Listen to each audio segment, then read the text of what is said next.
Hi friends, welcome to Kavitha's Kitchen. இன்னைக்கு நம்ம கிச்சன்ல ஒரு ஸ்வீட் கேசரி தான் செய்ய போறோம். அவல் கேசரி, வெள்ளை அவல் வச்சு நம்ம கேசரி எப்படி செய்யறதுன்னு பார்க்கலாம் வாங்க. ஒரு கடாய் வச்சுக்கலாம். அதுல ஒரு கப் அளவுக்கு நம்ம வெள்ளை அவல் எடுத்துக்கலாம். நல்லா கெட்டி அவலா எடுத்துக்கோங்க. இப்போ இதை நம்ம வந்து லைட்டா ரோஸ்ட் பண்ணிக்கலாம். ட்ரை ரோஸ்ட் தான் பண்ணணும் நம்ம. ட்ரை ரோஸ்ட் பண்ணிட்டு இது நல்லா ஆறுனதுக்கு அப்புறம் மிக்ஸி ஜார்ல ரவை பதத்துக்கு நம்ம பொடிச்சிட்டு வந்துடலாம் ஃப்ரெண்ட்ஸ். அடுப்பில் ஒரு கடாய் வச்சுருக்கேன். இப்போ இதில் நான் வந்து ஒரு 3 டீஸ்பூன் நெய் சேர்த்துட்டேன். இதில் நம்ம வந்து முந்திரி பருப்பு சேர்த்து லைட்டாக வறுத்து எடுத்துக்கலாம். நீங்கள் முந்திரி பருப்பு கூட உலர் திராட்சை கூட சேர்த்துக்கலாம். நான் முந்திரி பருப்பு மட்டும் தான் எடுத்திருக்கேன்.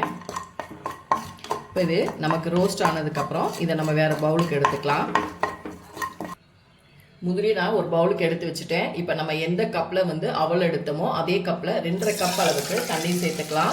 நம்ம முந்திரி பருப்பு வறுத்தோம் பாருங்கள், அதில் நெய் பேலன்ஸ் இருந்துச்சுல, அதிலே நான் வந்து தண்ணி அளந்து ஊற்றிக்கிறேன். 1 கப் அவளுக்கு 2 கப் தண்ணி சேர்த்துக்கலாம். இப்போ இந்த தண்ணி நமக்கு கொதிக்கட்டும். இந்த தண்ணியிலே நம்ம கொஞ்சமாக நம்ம சால்ட்டு சேர்த்துக்கலாம். இது வந்து ஸ்வீட் எடுத்து கொடுக்கும். கொஞ்சமாக சேர்த்துக்கலாம். இப்போ நமக்கு தண்ணி நல்லா கொதிக்கணும். கொதிச்சதுக்கப்புறம் நம்ம வறுத்து அரைச்சி பொடி பண்ணி வச்சுருந்தோம் பாருங்கள் வெள்ளை அவல், அதை இதில் நம்ம சேர்த்துக்கலாம். தண்ணி நல்லாவே கொதிச்சிருச்சு. நம்ம வந்து பொடி பண்ணி வச்சுருந்தோம் பாருங்கள் வெள்ளை அவல், அதை இதில் சேர்த்துட்டு நல்லா மிக்ஸ் பண்ணிக்கலாம். கட்டி எதுவும் விழுகாமல் நல்லா மிக்ஸ் பண்ணிக்கோங்க. அடுப்பை லோ ஃப்ளேமில் வச்சுக்கோங்க.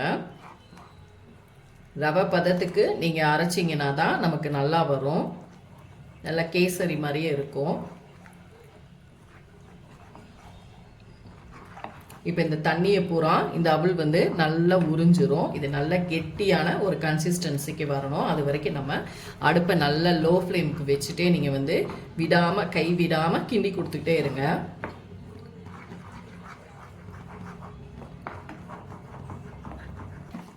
இப்போ பாருங்கள் நமக்கு நல்லா கெட்டி ஆயிடுச்சு. இந்த ஸ்டேஜில் நான் வந்து ஃபுட் கலர் ஆரஞ்சு கலர் எடுத்திருக்கேன். கேசரினா நமக்கு கலர்ஃபுல்லாக இருக்கணும் இல்லையா, அதனால நான் வந்து ஃபுட் கலர் சேர்த்துருக்கேன். நீங்கள் ஃபுட் கலர் சேர்க்காமலும் செய்யலாம், ஆனால் ஒயிட் கலரில் இருக்கும். கேசரி மாதிரி நம்ம செய்கிறதுனால ஃபுட் கலர் கண்டிப்பாக சேர்த்துக்கோங்க, நல்லாயிருக்கும். ஒருவேளை உங்களுக்கு ஃபுட் கலர் சேர்க்க பிடிக்கல அப்படின்னா நீங்கள் வந்து ஃபுட் கலருக்கு பதிலாக குங்குமப்பூ சேர்த்துக்கலாம். இப்போ பாருங்கள் நமக்கு அவல் வந்து நல்லா கெட்டியாச்சு. இந்த ஸ்டேஜில் நான் 3/4 கப் வந்து ஜீனி எடுத்துக்கிறேன். ஜீனி சேர்த்துக்கலாம். ஜீனியை சேர்த்துனதும் கொஞ்சம் மெல்ட் ஆகும், அப்புறம் கரெக்டாக வந்துடும். இப்போ இதில் நம்ம ஒரு 2 டீஸ்பூன் அளவுக்கு நெய் சேர்த்துக்கலாம். நெய் கூட நீங்கள் ஒரு ஸ்பூன் சேர்த்துட்டு அப்படியே கிளறி கொடுத்தீங்கன்னா நல்லா அல்வா போல் நமக்கு வந்துடும். இப்போ பார்க்கும் பொழுதே உங்களுக்கு தெரியும் நல்லா கெட்டி ஆயிடுச்சு, அல்வா மாதிரி வந்துச்சு.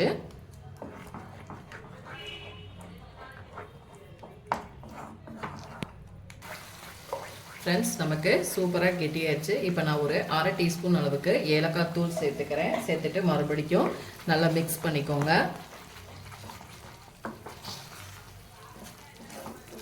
கூடவே நம்ம நெய்யில் வறுத்து வச்சோம் பாருங்கள் முந்திரி பருப்பு, அதை சேர்த்துக்கலாம். சேர்த்துட்டு நம்ம ஸ்டவ் ஆஃப் பண்ணிடலாம். அவ்வளோதான், நமக்கு குயிக்காக அவல் கேசரி ரெடி ஆயிடுச்சு.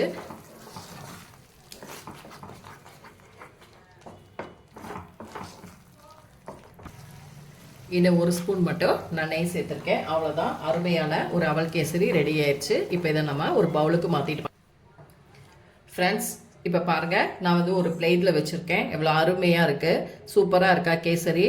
நல்லா வல்லன்னு சூப்பராக அருமையாக இருக்குது. நெய் ததும்ப அவல் கேசரி குயிக்காக ரெடி ஆயிடுச்சு. கண்டிப்பாக நீங்களும் ட்ரை பண்ணி பாருங்கள். செஞ்சு பார்த்துட்டு என்னோட வீடியோஸை லைக் அண்ட் ஷேர் பண்ணுங்கள். மறக்காமல் கவிதாஸ் கிச்சனுக்கு சப்ஸ்கிரைப் பண்ணிக்கோங்க. கூடவே பெல் பட்டனை கிளிக் பண்ணுங்கள். அப்போ தான் நம்மளோட வீடியோஸ் எல்லாமே உங்கள் நோட்டிஃபிகேஷன் வரும். கண்டிப்பாக செஞ்சு பாருங்கள் ஃப்ரெண்ட்ஸ். அடுத்த வீடியோவில் உங்களை சந்திக்கிறேன். தேங்க்யூ.